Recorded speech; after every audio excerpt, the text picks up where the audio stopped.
L'inconscient, c'est quoi?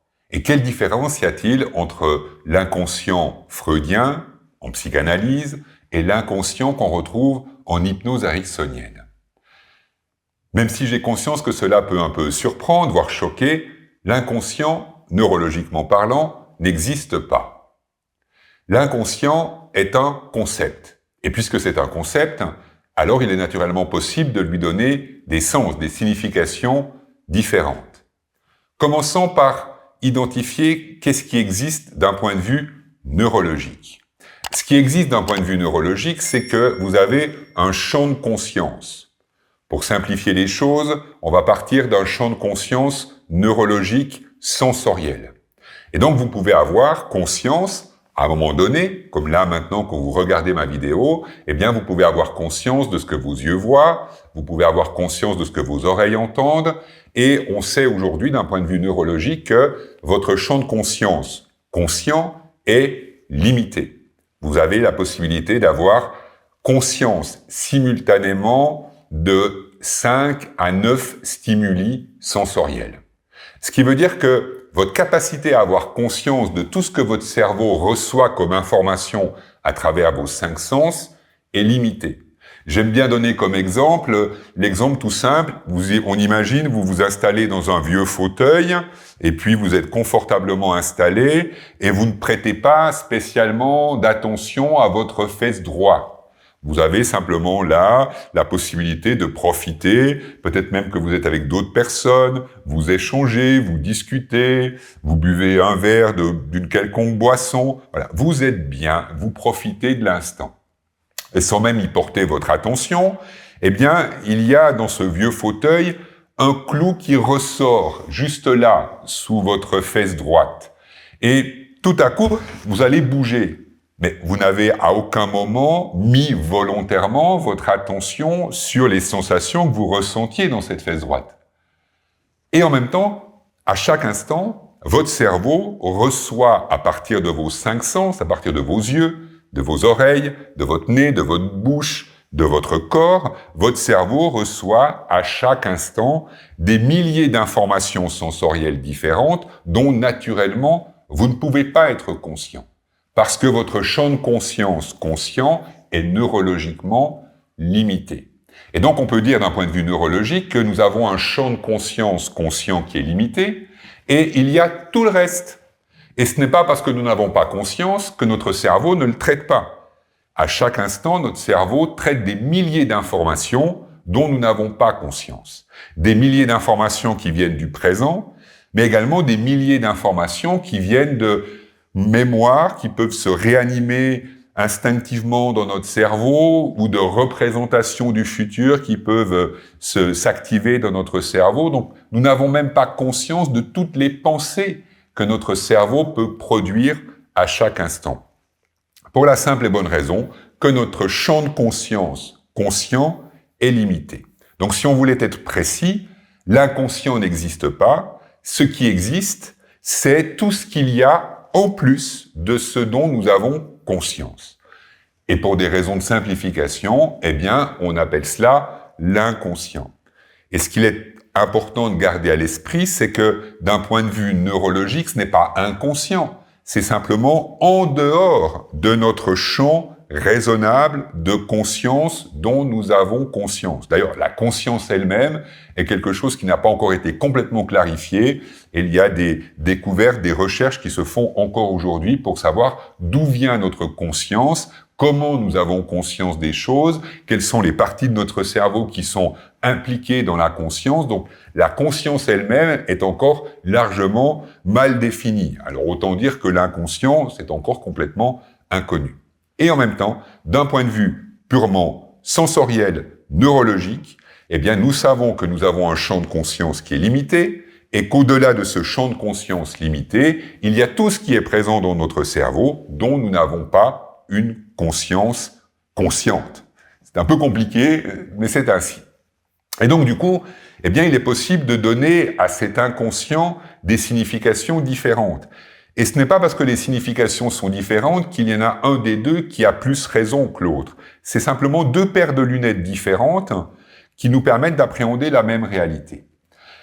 Pour Freud, et toutes les différentes vagues ou les différents courants de psychanalyse qui ont suivi, l'inconscient, pour donner une image, et je vais être volontairement très caricatural, l'objectif n'est pas d'être précis d'un point de vue académique, l'objectif est d'être illustratif d'un point de vue pédagogique. Donc je vais volontairement être caricatural.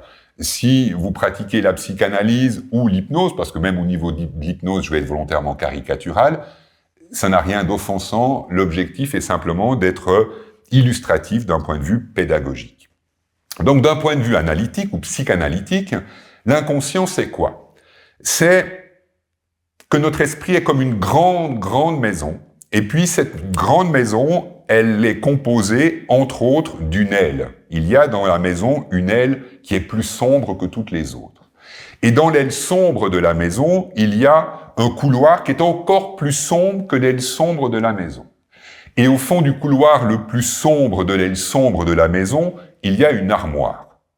Et nous avons refoulé dans cette armoire tout ce que nous n'avons pas su gérer, nos pulsions, nos hontes, nos culpabilités, toutes ces choses qu'on a pu vivre en étant très jeune enfant ou adolescent ou même adulte, toutes ces émotions, tous ces vécus, tous ces ressentis indéfinissables ou honteux ou que nous n'avons pas su gérer, nous les avons comme refoulés et nous sommes allés les mettre dans cette armoire sombre, dans l'aile sombre de la maison.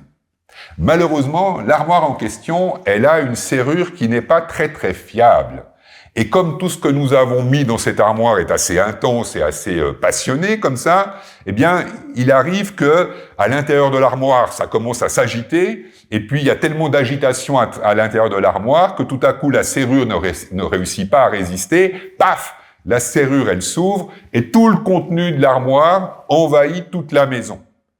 Et naturellement, à ce moment-là, vivre dans cette maison, c'est presque un enfer, parce qu'il y a tout le contenu de l'armoire qui a envahi la maison.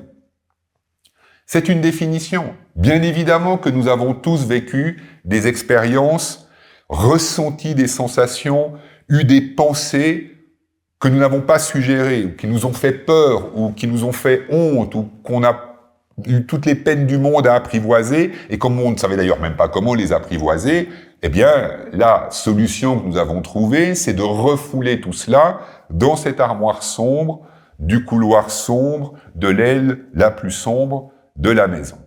Malheureusement, même si on a essayé de le refouler le plus loin possible dans cette armoire et cette aile sombre de la maison, il arrive que l'armoire s'ouvre et que du coup, le contenu de cette armoire, eh bien, il vienne envahir notre vie. Et que cela produise des comportements, des pensées, des émotions que nous ne comprenons pas nécessairement parce que c'est le contenu de cette armoire sombre qui s'est ouvert et qui est venu nous envahir et impacter notre vie d'aujourd'hui.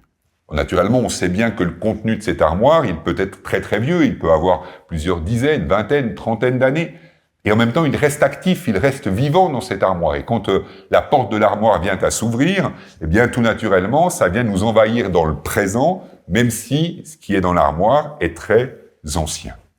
Et donc, tout naturellement et assez logiquement, pour l'approche développée par Freud et les personnes qui l'ont suivi, eh bien, il faut mettre de la lumière dans cette aile sombre, il faut mettre de la lumière dans cette armoire, il faut mettre en conscience ce qui a été refoulé dans l'inconscient, et qu'à partir du moment où c'est mis en conscience et c'est réintégré dans la vie, eh bien, ça n'aura plus le même impact, ça ne va plus affecter notre vie de la même manière, parce que nous y mettons de la conscience, nous le mettons en conscience.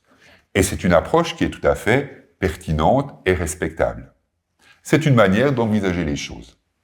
Pour Milton Erickson, qui est à l'origine de l'hypnose ericksonienne, il disait que l'inconscient était la source de toutes nos ressources. Alors, s'il y a bien deux opposés, c'est la définition de l'inconscient entre Freud et Erickson.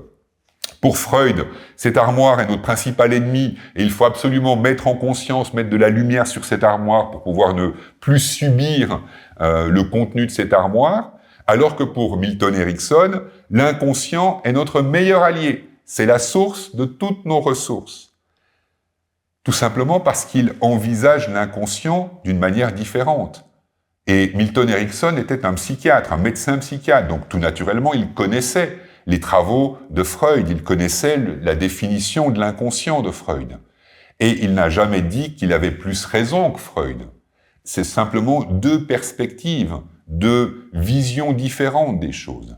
Pour Milton Erickson, notre inconscient est la source de toutes nos ressources parce qu'il y a dans notre cerveau, dans notre corps, on pourrait même dire dans nos gènes, une capacité naturelle de création. Il y a la capacité naturelle dans notre corps à se renouveler, à se transformer, à se régénérer. L'exemple que j'aime bien donner, c'est un exemple très concret. Ça vous est déjà probablement arrivé de vous couper avec un couteau ou même une feuille de papier. Vous avez une coupure au niveau des doigts ou d'un doigt. Cette coupure, dans un premier temps, elle va naturellement vous faire mal, ça va devenir rouge pour la simple et bonne raison qu'il y a de l'inflammation, et cette inflammation que votre corps va naturellement produire, elle va servir à recréer les cellules qui ont été endommagées. Car bien évidemment, quand vous vous coupez, quel que soit l'objet qui vient créer cette coupure, un couteau, une feuille de papier ou autre, eh bien, cet objet, il a coupé, il a détruit quelque part certaines cellules de votre peau. Et donc, à ce moment-là, il est nécessaire que votre peau se renouvelle plus rapidement. Et ce qui est formidable, c'est que notre peau sait naturellement faire cela.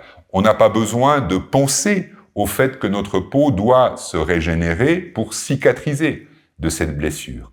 Et ce qui est particulièrement fascinant, c'est que au moment où il y a une blessure, eh bien, les cellules de peau qui sont autour du petit fossé, là il y a eu la coupure, les cellules de peau qui sont autour de ce petit fossé, elles vont accélérer leur processus de renouvellement.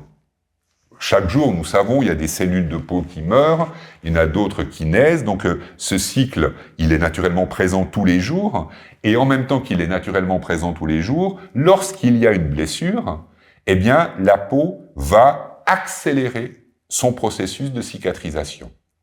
Elle va accélérer le processus de renouvellement des cellules de manière à ce que la plaie puisse être cicatrisée le plus rapidement possible.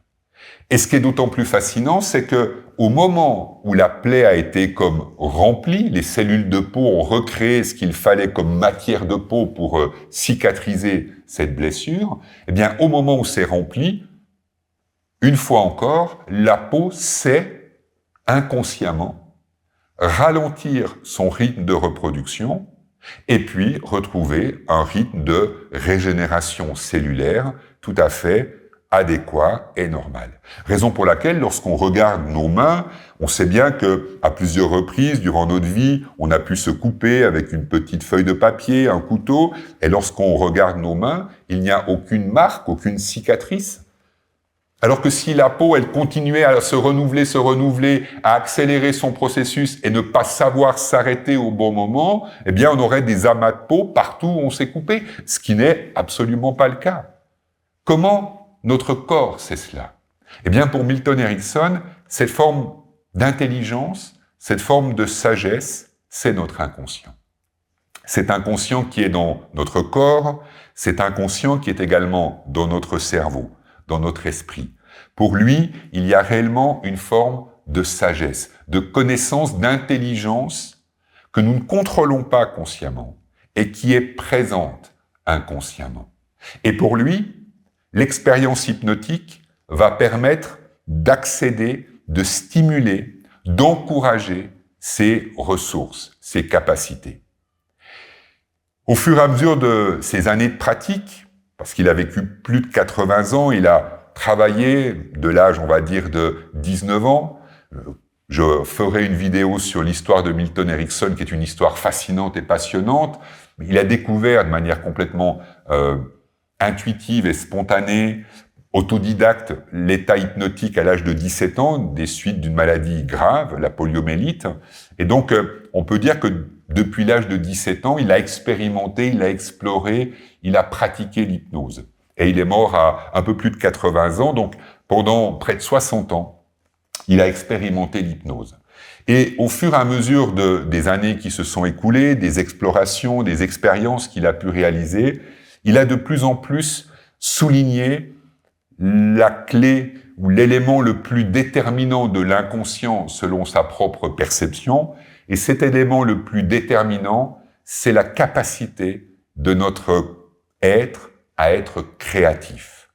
Pour lui, la créativité est devenue la ressource de l'inconscient la plus précieuse et la plus importante. C'est la créativité qui va nous permettre de nous renouveler. De la même manière que dans le corps, dans les cellules, il y a une certaine forme de créativité. La créativité qui permet de se régénérer. L'exemple de la blessure au niveau de la peau n'est qu'un exemple symbolique d'une forme de créativité. Alors oui, il y a une intelligence, mais c'est une intelligence qui est adaptative, une intelligence qui ne se produit pas toujours de la même manière, parce qu'en fonction du contexte, en fonction de l'environnement, la peau va fonctionner autrement, nos organes vont fonctionner autrement. On sait aujourd'hui, d'un point de vue psychobiologique, que notre corps modifie ses comportements en fonction de l'environnement extérieur, de l'environnement intérieur, de l'environnement psychologique, de l'environnement émotionnel. Donc, le corps est influencé par l'environnement. Il est constamment en mouvement, en transformation, en adaptation par rapport à l'environnement. Et toute cette capacité à s'adapter, à se transformer, à se renouveler, c'est de la créativité. La créativité, c'est la capacité à se renouveler, à se réinventer, à s'adapter aux changements, aux contraintes du monde extérieur. Et pour lui, l'inconscient était la source de notre créativité, la créativité qui nous permet de nous renouveler, de nous inventer, de nous réinventer, pour être plus précis, de nous transformer et d'apprendre à pouvoir vivre la chose autrement, la vie autrement. Et donc, est-ce que l'un des deux avait plus raison que l'autre? Aucun des deux n'a plus raison que l'autre, aucun des deux n'a tort.